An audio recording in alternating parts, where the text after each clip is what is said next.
근데 저는 이제 구체적인 민심을 수집하기가 어려웠던 것이 저는 이제 평범한 시민분들, 그러니까 정치권 외의 분들을 제가 많이 만나다 보니까 이분들은 정치에 지읒자만 나와도 정말 이렇게 소름 돋아 하시거든요. 그래서 정치 그래요? 불신과 혐오가 너무 높아서 아예 말을 삼가는 그런 상황이라서 저는 이제 추상적인 민심을 제가 수집을 해서 말씀을 드리자면은 일단 윤석열 대통령에 대한 관심은 많이 떨어진 것 같습니다. 이번에 그 신년 잡담이 뜨면서 국민들께서 또다시 실망을 하셨을 뿐 윤석열 대통령에 대해서 이제 더 이상 기대가 없기 때문에 뭐 이야기하시는 분들 많이 없으실 것 같고요. 대담도 아니고 잡담입니까? 네, 저는 잡담으로 봤는데요. 네. 근데 이제 보통 세 가지의 불신이 있는 것 같아요. 첫 번째는 정부 여당에 대한 불신. 이게 뭐 한동훈 비대위원장 이후에도 별로 볼 게 없다라는 이제 실망감이 불신으로 확산되는 것 같고, 또 민주당에 대해서도 대안 세력으로서 제대로 기능할 수 있겠느냐에 대한 불신이 있는 걸로 확인이 되고, 마지막으로는 최근에 이제 설 앞두고 삼지대가 뜨지 않았습니까? 네. 너무나도 뜬금없이 이런 좀 이념 혼합적인 굉장히 불안전한 형태로 출범을 하다 보니까 이거 국민들께서 또다시 떴다방이 왔구나. 그래서 한 번에 또 불신, 이 세 가지의 불신이 종합적으로 좀 나타났던 민심 아닌가 이렇게 생각이 듭니다. 저는 이제 방송사에 가서 어떤 분장 선생님이 저한테 나라 걱정을 하시면서 정말 위기의식을 강하게 표현해 주시더라고요. 이분은 제가 먼저 여쭤본 것도 아닌데 정말 마음에 나라 걱정이 심하다 보니까 삐져나온 거죠. 그래서 저한테도 그런 나라 걱정을 보여주셨는데 아마 많은 국민들께서 이 불신 속에서 아마 나라의 장래를 심하게 좀 걱정을 하셨을 것 같습니다. 이름이 개혁신당이 아니고 그냥 통합신당이라고 해야죠. 통합신당. 왜냐하면 개혁신당이라 그러면은 개혁이 있어야 될 거고요. 뭔가 새로움이 있어야 될 거고 이념과 철학을 기준으로 해가지고 당에 무리가 있어야 되는데 세 가지 다 없습니다. 그래서 저는 옛날에 봤던 드라마 중에 한지붕 세 가족이라고 있었는데 네, 있어요. 이건 한지붕 네 가족이기 때문에 굉장히 불안전한 동거 상태다라는 생각이 들었고, 무엇보다도 이준석 대표가 가장 핵심적인 위치고 또 이낙연 대표가 결합한 형태 아니겠습니까? 저는 한마디로 표현하면 이준석의 안철수화라고 저는 생각을 합니다. 그러니까 쉽게 말해서 안철수 의원이 상징했던 삼지대, 여기 이준석 대표가 지금 가서 활동을 하고 있는데, 무엇보다도 안철수 의원이 가장 비판받았던 것이 모호한 새정치, 이럴 수도 있고 저럴 수도 있고 결국 안 되면은 국민의 뜻을 물어봐서 자기 맘대로 결정하는 식으로 늘상 이런 정치 태도를 보여오다가 심지어 국민의힘에 들어갔잖아요. 근데 지금 이준석 대표도 이런 안철수 의원이 했던 그 모호한 화법을 하다가 뜬금없이 갑자기 대통합 빅텐트를 쳐버리니까 국민들도 당황스럽고 내부 지지자들도 지금 이탈하는 이런 현실까지 온 거 아니겠습니까? 그러니까 저는 이런 식의 그 이념 혼합적 정당, 어떤 방향으로 갈지도 모르겠고 어떠한 비판을 받더라도 우리는 다 다양하니까 모든 걸 수렴한다. 이것이 바로 1당과 2당이 갖고 있는 대중정당이 가진 한계거든요. 근데 대중정당은 이미 2개로도 충분하고 국민들께서 삼지대에 원하는, 그러니까 1, 2당으로 못 가는 분들의 마음은 좀 정치 제대로 해보라라는 뜻인데, 오히려 현실론에 굴복해가지고 1, 2당을 따라하는 그런 식의 모호한 대중정당을 가게 되면은 그냥 국민들께서 또 1, 2당 뽑는 거거든요. 그래서 저는 삼지대가 또 한 번 실패를 답습하는 이런 형태로 가는 것이 매우 안타깝고, 뭐 본인들의 결정이니까 이제 국민들의 저는 이제 평가만 남았는데 그 평가는 매우 냉혹할 것이다. 그리고 이분들이 플러스로 만약에 지지율이 올라가고 있었으면 이게 통합할까요? 절대 안 하죠. 마이너스로 가니까 마이너스 결합을 한 거거든요. 그럼 마이너스를 더하면요, 마이너스가 나옵니다. 그래서 매우 저는 안타까운 잘못된 결정이다 이렇게 봅니다. 실패할 거를 지금 거의 전제로 깔고 얘기하시는데, 안 그래도 1+1이 0.8이 되는 모습을 보십시오. 아니, 근데 성공하길 바래요. 근데 성공하길 바라는데 마이너스 결합이라 마이너스고요. 정치에서는 1 더하기 1도 2가 되는 경우가 많이 없습니다. 그러니까요. 전형적인 탑다운 방식, 그러니까 과거의 제왕적 당대표들이 하던 방식을 그대로 답습했거든요. 안 한다고 했던 걸 그대로 하는 거죠, 말하자면. 그러니까 이준석 대표의 모순이 하나가 뭐냐면은 전당대회 때 3천만 원 가지고 전당대회를 치렀기 때문에 굉장한 자부심을 가지고 난 돈으로부터 자유롭다, 비단지는 정치한다 이랬는데, 지금 현실로는 돈 때문에라는 또 지금 그렇죠. 진단 아니겠습니까? 이게 모순이 되는 거고, 또 하나는 그동안에 말을 많이 바꿨어요. 보수 진보를 뛰어넘겠다라고 처음에 얘기했다가 또 보수 정당이다, 우리는 뭐 사회적 보수다, 뭐 개혁 보수다 얘기를 했는데, 이제 와서는 또 다시 이념 혼합으로 또 돌아갔거든요. 네. 그러니까 이런 식의 짧은 기간에 말을 여러 가지를 바꾸다 보니까 우리가 그 바보라는 말이 두 가지 의미가 있어요. 하나는 진짜 원어 그대로의 바보가 있고, 또 하나는 좋은 의미로 비꼬아서 바보라고 하는데, 노무현 대통령은 이제 후자의 의미죠. 그 원칙을 지켰던 좀 우직하게 바보라는 소리를 들을 만큼 좀 그렇게 정치를 원칙 있게 했던 걸 바보라고도 부르고요. 지금 네. 많은 지지자께서는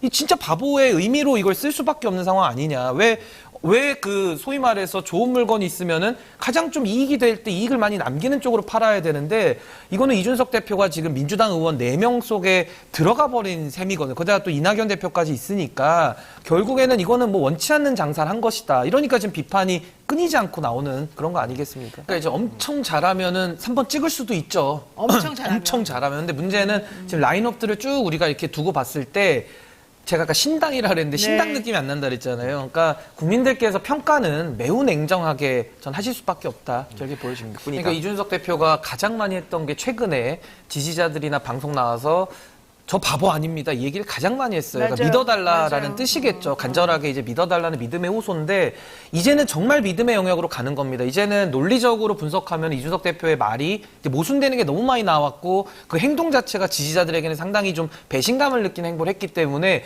이제 지금부터야말로 이준석 대표의 말을 믿을 것이 아니라 정말 그냥 종교적인 믿음, 믿어야지만 되는 이런 지지이기 때문에 저는 어떻게 합리적으로 설명이 되지 않는데 중도에 있는 많은 분들을 설득해낼 수 있겠습니까? 이게 매우 어려운 작업일 것이다. 이런 생각이 듭니다. 아니 근데 이게 중요한 게 뭐냐면은 이준석 대표가 이낙연 대표 측근들에 대해서 최근에 윤핵관스럽다라는 이야기를 해서 아마 많은 분들이 야 이거 통합은 되게 어려운 거 아니냐. 왜냐하면 보수에서 윤핵관스럽다는 표현이 어떤 의미인지 아마 그 수박이라는 표현보다는 비교가 안 될 만큼의 멸칭이거든요. 그렇죠. 근데 그 얘기를 이낙연 대표에게 쓰면서 지금 통합을 하지 않았습니까? 그럼 이제 어떤 얘기가 나오냐면 아니 국민의힘 안에서는 윤핵관들하고 정치를 못 하는데 이제 와서는 개혁신당에서 이낙연 대표 측 윤핵관들하고는 이게 가능하냐라는 반문이 바로 튀어나오는 거고 또 하나는 통합이라는 것이 만약에 플러스적인 통합도 있을 수 있잖아요. 그렇다면 플러스 통합이면 왜 허은하 의원이나 이기인 의원은 왜 그럼 사과를 하느냐. 그리고 또 하나는 김용남 의원이 방송 나와가지고 옛날에는 DJP 연합도 했는데 왜 이거 못 더한 것도 할 수 있다. 이건 되게 작은 차이다 이렇게 얘기하시는데 네. 일단 DJ가 아니에요. 그리고 또 하나는 DJP 연합으로 이긴 게 아니고요. 당시에는 이인재 씨가 이제 분당하면서 그 분당하면서 표가 갈라져가지고 DJP 연합이 어부지리로 이긴 거거든요. 그러니까 얼마나 합당의 명분이 없고 설명이 안 되면은 김용남이라는 분은 나와가지고 과거 30년 전, 25년 전 사례를 갖고 와가지고 맞지도 않는데 이걸로 끼워 맞춰서 설명하니까 야, 이 통합은 실리도 없지만은 명분도 없구나 이렇게 느낄 수밖에 없는 겁니다. 근데 하나 좋은 건 이제 언론 트래픽은 많이 가져갔죠. 그러니까 주목은 많이 그렇죠. 받았는데 이것이 과연 특히 정치인들 뭐 부고 기사 빼고 다 좋아한다 그러잖아요. 근데 저는 이게 이렇게 좋아 보이진 않아가지고 장기적인 그 정치를 오래 할 상황이라면은 이건 꼭 좋은 건 아니지 않나 이런 생각이 듭니다. 저 황희두 이사님 말씀대로 그 보수 과표지 현상이 일시적으로 잡혔다고 저는 보고요. 그냥 무엇보다도 이렇게 보시면 심플할 것 같아요. 결국에는 지난 10월에 강서구청장 보궐선거가 있었잖아요. 서울 수도권에서. 그래도 나름대로 좀 중립적인 지역에서의 표심의 결과를 보면 어쨌든 민주당이 그때 17.15% 차이로 이겼거든요. 그게 지금까지는 우리가 놓고 봐야 될 민심의 흐름으로 일단은 전제값으로 봐야 될 것이고 물론 그 이후에도 여러 가지 여야의 격돌이 있었기 때문에 평가가 또 있겠죠. 근데 지금처럼 윤석열 대통령의 저 지지율이 올라가고 있다. 그래서 그러면 국민의힘이 총선에서 이기는 것이냐. 여기에 대한 해석은 저는 완전히 반대이기 때문에 저것은 저는 보수 과표집 현상이 이번에는 좀 과다하게 반영된 것이다. 저는 이렇게 보고 있습니다. 윤석열 대통령은 이제 이대로 가면 저는 역사상에 정말 이런 대통령은 없었고 정말 최악의 대통령으로 기록이 될 수밖에 없지 않겠는가. 왜냐하면 아니 지금 배우자의 뇌물수수 혐의가 명백하게 물증으로 나온 상황 아니겠습니까? 그럼 거기에 대해서는 대통령의 사과를 당연히 기대하지만 이 사과로 끝날 일이 아니잖아요. 그러니까 결국에는 지금은 사과를 안 하셨기 때문에 결국엔 이제 수사를 받을 수밖에 없는 상황 아니겠습니까? 근데 윤석열 대통령은 수사권도 지금 편향적으로 행사하거나 남용하고 있고 그리고 뭐 거부권도 남용하고 있고 뭐 사명권도 남용하고 있고 대통령으로서의 권한을 완전히 지금 사유화해서 엉뚱한 방향으로 지금 국정 운영을 하고 있기 때문에 전 여기에 대해서는 윤석열 대통령에 대해서 이제는 국민들께서 보이든 안 보이든 회복 불가능한 그런 부정 상태에 빠진 거 아니겠는가 전 그런 생각이 좀 듭니다. 근데 일단 물갈이가 시작이 되는 거고요. 그 시작점은 윤석열 대통령과 가장 먼 사이에 있는 분들 뭐 조혜진 의원, 뭐 서병수 의원 이런 분들부터 먼저 이제 시작이 되고 있는 거고요. 그럼 지역구 재조정을 하면 이제 지역구를 비워준 거 아닙니까? 그럼 거기 이제 안락한 지역구로 이제 상대적으로 평가를 받는 건데 거기에 누가 들어가는지를 이제 봐야죠. 그러니까 물갈이의 핵심은 뭐 3급수의 물이 2급수가 되느냐, 3급수가 폐수가 되느냐, 요 기로에 서 있는 거거든요. 네. 그러니까 지금은 평가하기는 좀 어렵고요. 이제 누가 들어가는지를 보고 평가를 해야 될 것 같습니다. 근데 확실한 것 같아요. 국민의힘에서는 개혁신당에 갈 분이 없어요. 제가 볼 그러면 때. 보세요. 없어요. 뭐 조국 전 장관은 법무부 장관이고 또 어찌됐든 문재인 정부에서 민정수석까지 지냈던 이제 고위 관료 출신 아니겠습니까? 근데 지금 2심, 그러니까 사실심에서 또 2년형이 나왔기 때문에 이제 거의 이거는 뭐 유죄로 이제 가는 길목에 있거든요. 근데 그런 상황 속에서 총선에 출마한들 배지를 달아도 배지가 날아갈 수밖에 없는 그런 상황이에요. 그러니까 이런 상황에서 자신의 억울함을 사법적 그 공간이 아니라 정치 투쟁으로 또 갖고 와서 싸우겠다? 이거 저는 대한민국에 엄청난 혼란을 가져올 수밖에 없는 것이고 입장을 바꿔서 국민의힘에 있는 어떤 정치인이 2심에서 결정이 나왔는데 또 불구하고 출마하겠다 그러면은 민주당에서 어떻게 비판을 했을까요? 그러니까 저는 윤석열 대통령이 과잉 수사를 했다라고 민주당은 지금 조국 전 장관의 사건에서는 주장을 하는 거잖아요. 전 거기에 대해서는 비판받을 정도는 당연히 비판받아야죠. 근데 그것을 당사자가 본인의 사법부의 재판까지 부정하는 듯한 태도를 보이면서 이것을 정치적으로 억울함 풀겠다? 이건 대한민국 상권 분립 체계에 저는 심대한 위협이 될 것이다. 저는 그렇게 생각합니다. 그러니까 이런 우려도 저도 그 공감을 하면서도 한동훈 위원장이 바로 뭐 법정 구속될까봐 저런다고 또 자극을 하고 있어요. 그러니까 좀 그 사람들도 적당히 했으면 좋겠습니다. 사람을 저렇게 벼랑 끝으로 몰아가는 게 자기들인데 이런 식으로 나와가지고 또 언론에 어떻게 쓸지 뻔히 알고 그걸 자기를 또 이용하는 거 아니에요? 그런 식으로 하니까 사람이 못 참는 거 아니냐 이런 얘기도 다 전 또 이해가 됩니다. 그게. 그러면 지금 조국 전 장관하고 한동훈하고 싸우면 누가 이겨요? 지금 막 요거 연탄 잘 붙이고 다녀가지고 거기도 많이 한동훈, 깎였더라고요. 한동훈 두 분이 얘기야? 싸우게 만들지 마시고 네. 민주당이 쇄신과 성찰과 혁신을 해서 한동훈 위원장하고 싸우면 민주당이 당연히 이기죠. 근데 조국 전 장관이 나와서 하게 되면은 얘기가 또 달라지는 겁니다. 그런 그래요. 분열 포인트는 저도 되게 우려가 되긴 합니다. 조국 전 장관이 정치 감각이 있다고 생각하세요?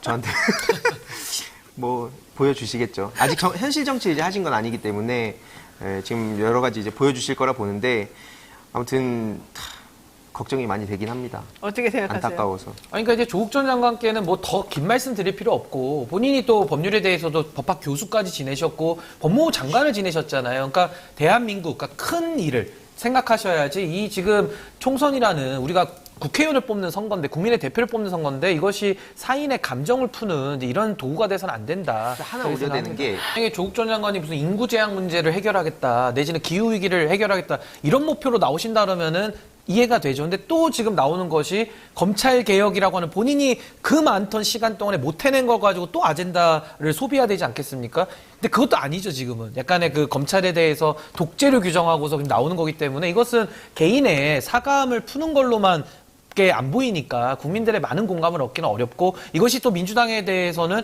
과거 조국수 그 장면을 또 소환시켜가지고 또 문재인 정부 심판론이 다시 한번 또 작동될 거거든요. 그러니까 별로 전 정부적으로도 좋아 보이지 않는 선택이다. 저 그렇게 생각합니다. 무죄하지 말라는 건 아니고요. 대법원에서 무죄 나오면 그 이후에 뭐 보궐선거든 지방선거든 또 대선도 있잖아요. 그 이후 선거에 나오시는 건 저는 상관없다고 봐요. 무죄를 받으시고 나서 결백함을 입증하고 나오면 누가 뭐라 합니까? 근데 지금은 2심에서도 실형이 나왔기 때문에 법률가의 입장에서 보면 이거는 뭐 대법원에서는 상고기각될 가능성이 거의 99% 아니겠습니까?